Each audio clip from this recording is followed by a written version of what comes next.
Hi, my name is Nicole Stokes, brand strategist, content creator, and that was a bit much. Wordsmith at Stokes and Mathews Media. I hope you are well as you're watching this video. Today I want to talk to you about editing. This is the big thing that I always run into with authors, especially self-published authors.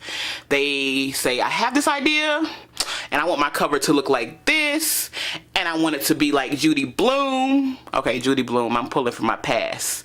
But I want it to be like this top-notch author, and I want it to be in this font and this color, and I want my pose on the back of the book to be like this, and I'm gonna smile, and I'm gonna do all that, and then when I open the book, it's full of grammatical errors.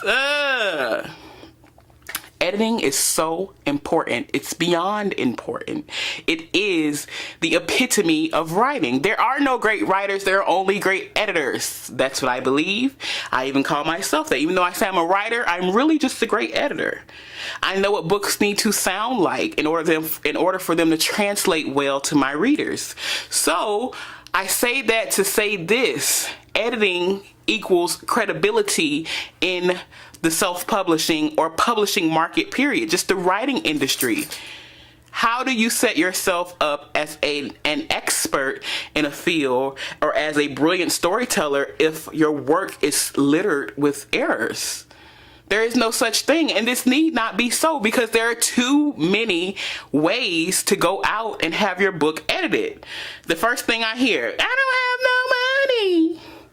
Editors cost too much money. And I know, because guess what? I'm an editor. Yes, editors are expensive, but they pay off in the long run, because your credibility in the industry, you get one chance to make a first impression. Here are some tips to edit your work and get it ready for publication. Number one, let the work breathe. See, social media has done an injustice to writing and to people's thoughts, period. Everything is in a snapshot, 140 characters.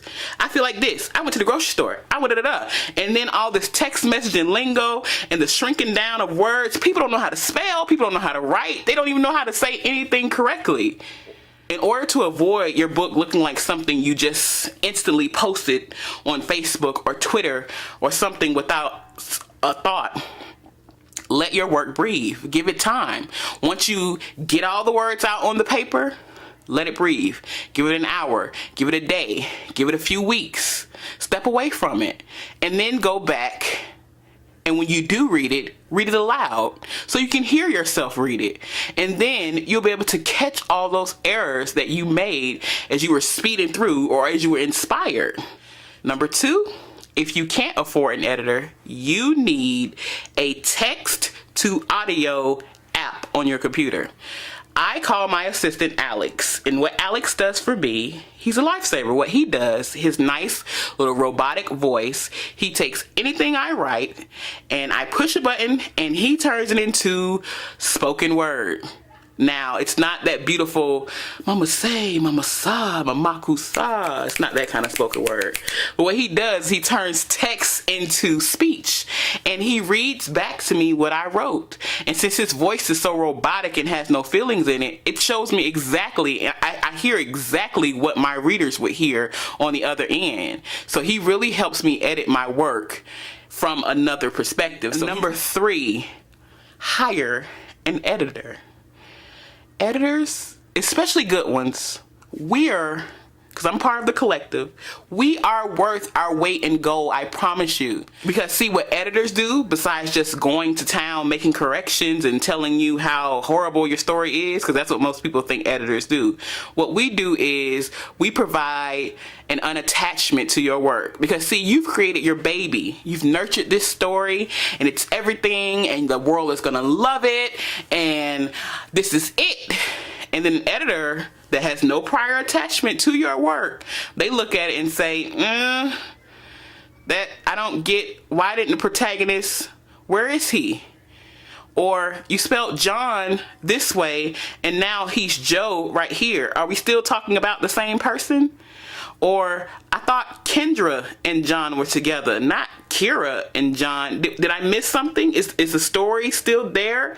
Like, that's what an editor does. An editor is able to read your story from an objective point. So please do not fear the editor's pen, and do not fear the editor's price, because I say when you pay more, you're going to have somebody that takes the time and cares about your baby just as much as you care about your baby. Because see, as an editor, I might not be attached to the story per se, and I might not be in the blood, sweat, and tears phase of the story with you, but I am concerned about my reputation. So edit your work, people. That's all that matters. I'm signing off. Nicole Denise, brand strategist, content creator, publisher, author at Stokes and Mathews Media. For more information, you can contact us at info@stokesandmatthewsmedia.com.